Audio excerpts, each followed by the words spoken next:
So what we're going to get into now is advantageous position and advantageous angle and advantageous board position. So you have several things. The first thing we're going to cover is what's called the board. The board is essentially where you're fighting, whether a circle or a square, it doesn't matter. Okay, you have the board. Now in the board, you have your board position, which is where you're at position in the board, just like in chess, you have board position. Mm-hmm. Then you have board manipulation, right? I can manipulate you around the board, okay? I can also control part of the board. So I can have board control, where I just control this space and I just don't let you pass this line, right? Mm-hmm. So you got board manipulation and you have board control, okay? Now, just because I have control of the board doesn't mean that I'm in like the most advantageous place on the board. And I'm not necessarily maximizing what I can do. So then you have advantageous board position, okay? Now, if we're both in the middle of the board, then we both have pretty much equal amount of options, unlimited options. We could both go right, left, backwards, or run into each other forward, okay? So when both people start a fight, and they both, so say you're right there on this side, and I'm right here, and we both walk forward, and we start the fight like this, okay? Neither of us has an advantageous board position. Mm-hmm. We could both maybe have board control of our space, or I could walk here and manipulate you, but I don't have advantageous board position. Mm-hmm. So whenever both people are in the middle of the board, you both have a lot of options. Now, a lot of times in sword fighting, people say, I don't know what to do, or I don't know what the enemy's going to do. Mm-hmm. Well, if you're both in the middle of the board, then it's hard to know what the enemy's going to do because they have so many options. Mm-hmm. So we want to limit these options so that we know what they're going to do, right? Okay. So the way we do this is through advantageous board position. This is also what we call fencing out of range. Mm-hmm. So when we go through the 12 rules of engagement, the first one is get in range safely. Okay, so this means that before I'm even in range of you, I should have some sort of an advantage. Okay. And I do this through advantageous board position as one way. Okay, so what I'm going to want to do is I'm going to want to put you in a place in the board where your options are limited. Okay, which is, say, this back corner. Say I get you backed up into this corner, okay? Mm-hmm. Now, you either have to go that way, which is the close direction to my sword, and probably in a passing step, so that's not the brightest way. Mm-hmm. Or you come forward, in which case I step back and I stab you in the middle of your movement and I catch you in tempo. You cannot go backwards. Yeah. Or you can go that direction, which is mostly the logical one, because that's going to give you more targets on my body, and it's going to give me less targets on your body, and it's easier on the feet to move that direction, okay? So now, if I do an attack that completely cuts off this route, then you have no choice but to go that way. It's the only direction you can go. Yeah. So now I've simplified the fight because I lessened your options, and now I can control which options you have. So I have an advantageous board position. Another reason I have the advantageous board position is because look at how many options I have. Yeah. I can go any direction I want, pretty much, okay? So I have way more options than you. So now I've gained advantageous board position, okay? So now what we also want to go into is what advantageous angle is. Now we have advantageous angle, okay? Now what advantageous angle is me being in a specific angular position that's maximizing my strengths and minimizing my weaknesses. More importantly, minimizing your strengths and maximizing your weaknesses, okay? So say that happens to be your worst parry. Like this arm parry right here is your worst parry, okay? And say, and this is true for you, this is your best parry, right? Your right hand steel wall. So if I'm right eye aligned, okay, and so we'll also get into the eye alignment. We'll go through that really quick too, okay? So if I'm right eye aligned, then your fastest parry is going to be sword to sword, because that's the closest and the fastest route when we're in this specific body position, because my hand has to travel across my body. If we're equal eye aligned, now this has the straight path and the fastest path, my left hand or my left dagger, and same for you, we're equalized. And when I'm left eye aligned, now most of the stuff needs to be parried with the dagger because it's what's closest, and the sword has to travel across the body. Okay, so these are the different eye alignments. So depending on what you're good at or what you're not good at, it's going to depend on what eye alignment you want. Depending on what the enemy is good at or not good at, it's also going to depend on what the eye alignment. So since that's your best parry, if I'm fighting against you, I don't want to be here because all of my attacks are going to feed into your best parry, especially if that happens to be my worst parry. So if my best parry is here, and that's your worst parry, then what I'm going to want to do is I'm going to want to be here, because now I'm attacking into what you're worst at, and you're attacking into what I'm best at. Now, what also matters is whether people happen to take with their sword or their dagger. So say you happen to take people's blades with your sword and use your dagger as defense, then now if I'm over here, your sword has to travel the distance of your body and my body to take my sword. So I've minimized your offense as well, and I've minimized your defense, and I've bettered mine. Because if I like to take with my dagger, and this is my best parry, now I've minimized your strengths, maximized your weaknesses, maximized my strengths, and minimized my weaknesses. Okay? So now we need to combine this eye alignment positioning with our board position to create an overall advantageous position. Because if I gain an advantageous board position, right, and say I'm here, or actually say you're in that corner, okay? So I've gained advantageous board position, but right now, your last options that you have are your best options. Okay? So yeah, I've shortened your options, but they're your best options and they're my worst options. So I have advantageous board position, but I don't have an advantageous angle of body, right? And so I don't have an overall advantageous position. I have advantageous board position, but I don't have advantageous angle. Instead, I want your only options, I want you to be over here, I want your only options to be your absolute worst ones. And you're forced to attack into my best ones. So I have more options than you, and I have better options than you, and your options are your worst options, and you don't have very many. Yeah, because you said going this way, even then would lead me to using this parry. Correct. Yeah. And you into my best parry.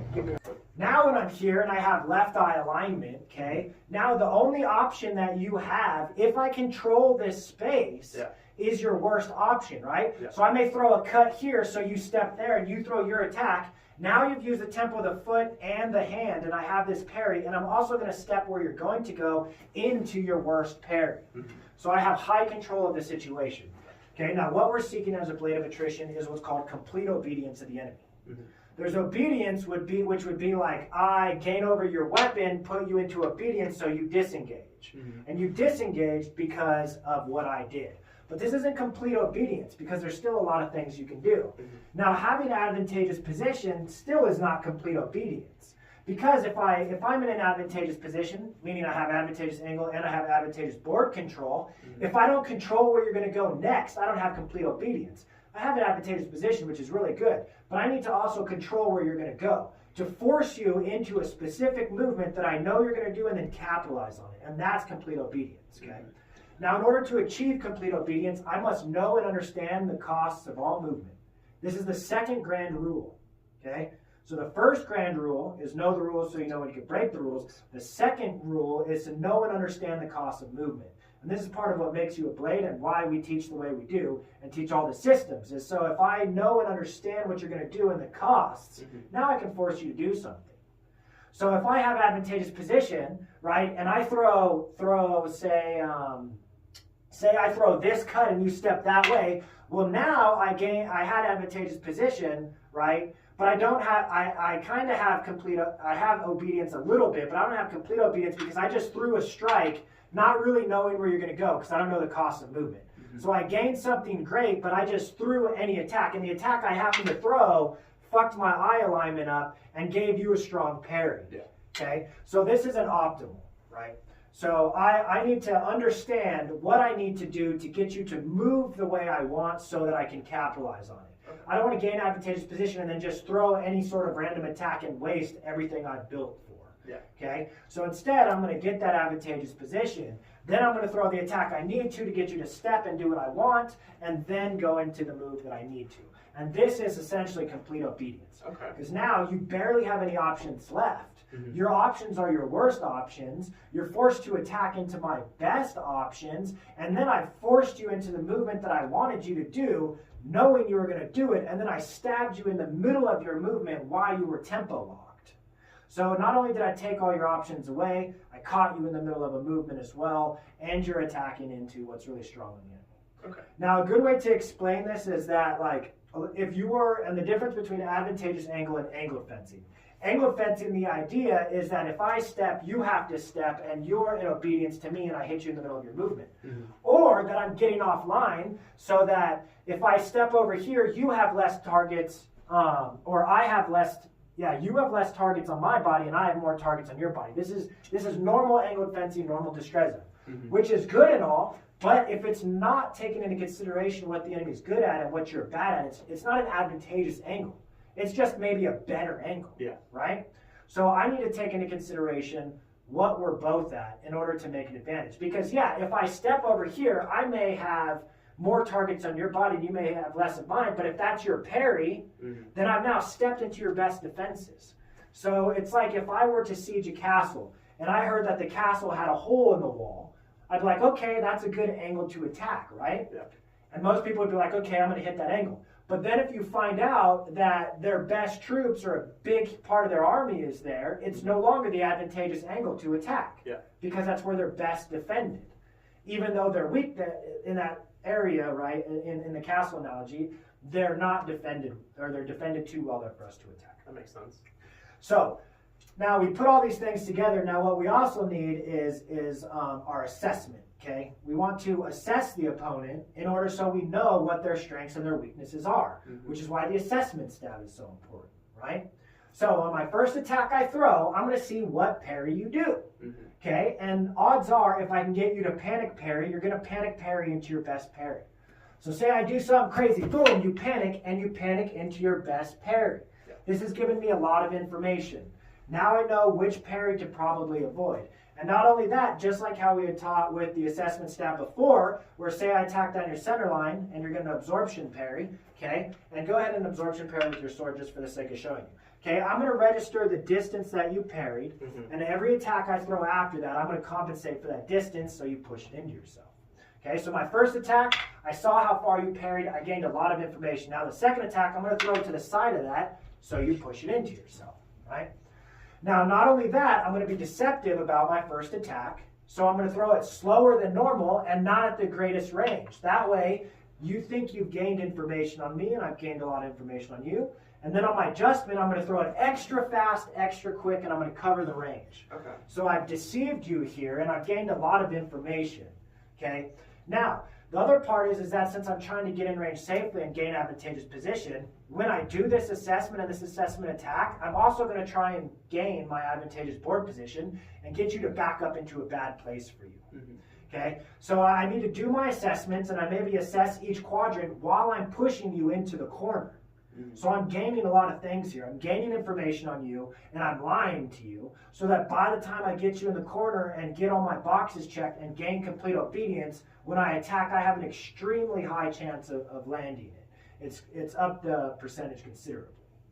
So you want to be able to do all this at the same time. You want to be able to assess someone while gaining an advantageous position on them and then be able to capitalize, force them into their movement, and then stab them in the middle of it. And this is complete obedience, and this is what it means to be a blade. Okay. And so in order to do this, okay, I'm going to be assessing you while keeping the eye alignment I want, right? So say I want equal eye alignment, I'm going to be throwing my assessments, and if you do the proper thing, which is say step back and parry, right? Now if someone just parries and they don't step back, then that's going to tell me either they're not good or they're really good, okay? And odds are if they don't step back, they're not good, which means you have a high chance of just killing them on the next attack anyway. And then also, if we follow our rules, and on every attack, we seek a better angle, but realistically, on every attack, we need to seek advantageous angle, then we're also heightening the chances of whatever we're doing landing. So on my assessment attack, I'm also going to be seeking a better eye alignment angle, and a better board position angle as well. So that overall, by the time I've gained enough information, you're in the corner, I'm going to stab you in the middle of the movement. Okay? So this all feeds into getting in range safely, which is the first rule of the 12 rules of engagement. Okay? So it's 6 rules of engagement and 6 rules of disengagement. Okay? So the first rule is to get in range safely, and this is where most people are failing. And every time someone dies, it dies to them breaking one of these 12 rules, and they usually break them in order. Most people aren't getting in range safely. Like, that's the first place most people are messing up. And so what you want to do is, if I just attack you at any time, or say it seems like you make a mistake and I'm waiting for you to make a mistake and that's how I'm fighting, which a lot of people don't tell you, to wait for a mistake and then capitalize on it. But that could be a trick. Instead, I would rather force you into a mistake, and then once I know I've forced you into the mistake, then I capitalize on it because I know it's not a trick because I've forced you into it. right? Like I forced you into a bad position and took away your options. So all my boxes are checked. That tells me now I'm allowed to attack safe. Okay?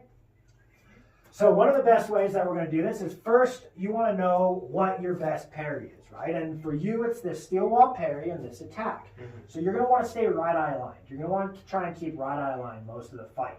Okay? Now, granted, if they're better than you at right eye aligned, then you want to be careful, and then you want to find where you're better than them at or what their weakness is. But as a blade, this is why I say we need to be able to train in any stance and any position and all of this, because you want to be good enough at all of them that you can find the one that you're better than them at and take away their defenses.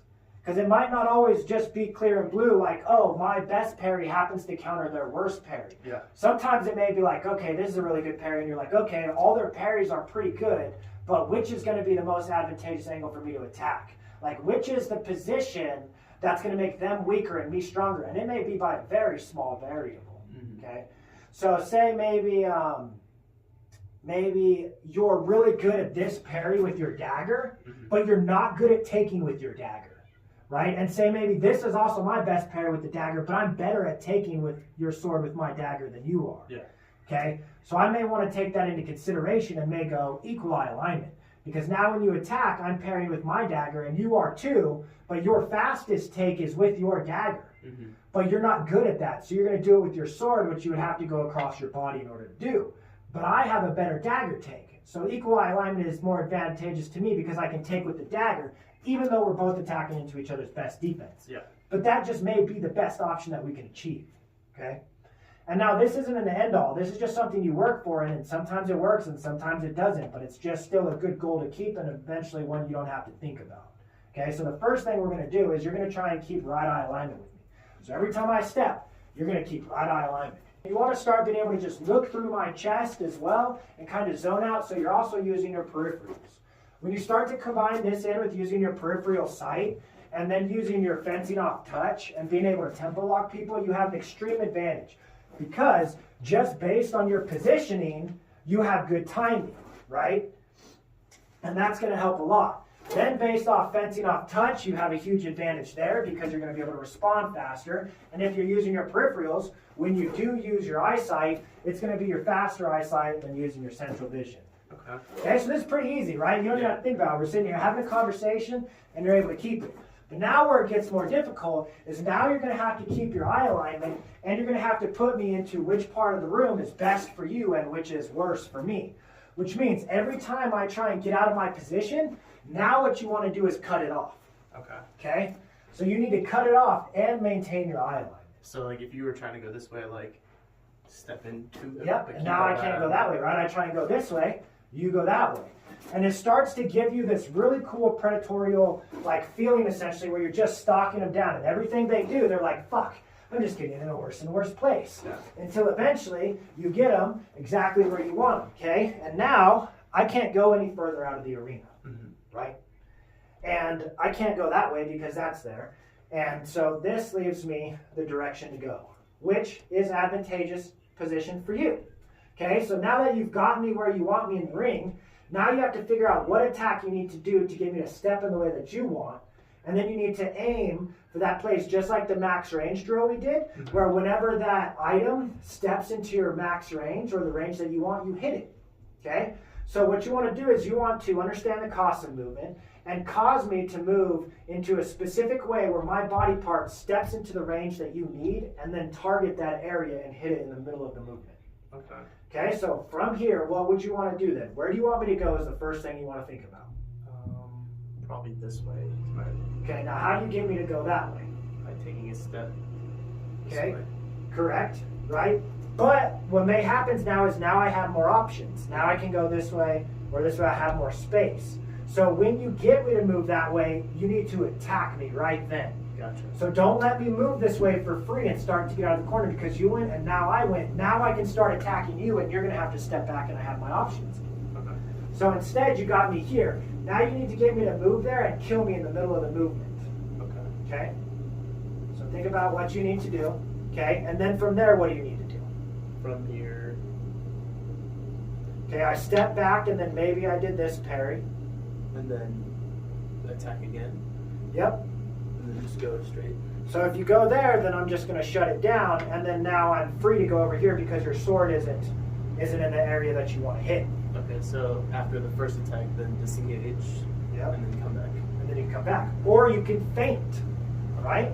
So you can feint me into using my movement and then capitalize. Okay. So instead, okay, and say you pick the target that you want to hit, if that target is covered, then feint it out of the way, right? So you feint over here, then I go, oh shit, and as you do this, I start to step this direction, right? So you feint me, so go ahead and feint me, and I start to step this direction, and then you just disengage, and now I've closed ranged on myself, I've cut off timing, I've fed into a horrible parry of mine, and then look at where my riposte is. Yeah. Okay, so you feint here, I move here. Now for your disengage, you don't pull your hand back, you just go under. I step and I go, oh crap, and maybe I start to parry like this, Yeah. okay? Then when I bring my attack, you can either cross parry, which will cost you time. You want to feed into your best parry, you just pull your arm back up. Gotcha. Now I've also fed into your best parry. After you've already killed me, you're still in a good place. Okay, and now you need to compensate with your footwork to also shut me off from going that direction I'm trying to go. So you're going to step to the side and then kill me. And you've maintained your proper island. Okay, that makes sense. Okay, so you've really bested them in a multitude of ways. And with fencing out, you've also bested them that where your attack failed, you wanted to seek a better position. So even if your attack fails, you still have so many advantages that your next attack has a high chance of landing. Yeah. And even if I get out of the corner, you just don't let me. Like I go to take that step, you just take that step as well. Yeah. And then if I attack, you step back and parry, and then get back to the place that you need to be in. Because in order to get out of the corner, what the person needs to do is they have to feint to get out of the corner. Because if I throw a true attack, you're just going to parry and riposte it. Instead, if I'm in the corner, what I'm going to do is I'm going to start doing stuff like this, so that you give me my space back. Okay? So we're going to do the same drill again. Okay? So keep that at right eye alignment. I want you to just always start keeping right eye alignment. First thing, so go ahead and start in your corner, and we both start the fight. Your first step, you need to step in a way that gives you advantage. So before you're in range, you should have some sort of ring advantage, correct? Yeah. Holding the board. Holding the board. Good. All right, so we both start, and I'm going to be a normal fighter, and you're going to be the smart fighter, okay? So before the match starts, are you at right eye alignment? No. So before the match even starts, multiple of things need to happen. One, especially if you're outside, you walk onto the arena where the sun is at your back. Yeah. Okay? I see people do this all the time. When I'm at a tournament, I'm already sniped where I'm going to start my fight at, and I'll grab that side first. Yeah. And then while they're getting ready, I'm already set up my eye alignment.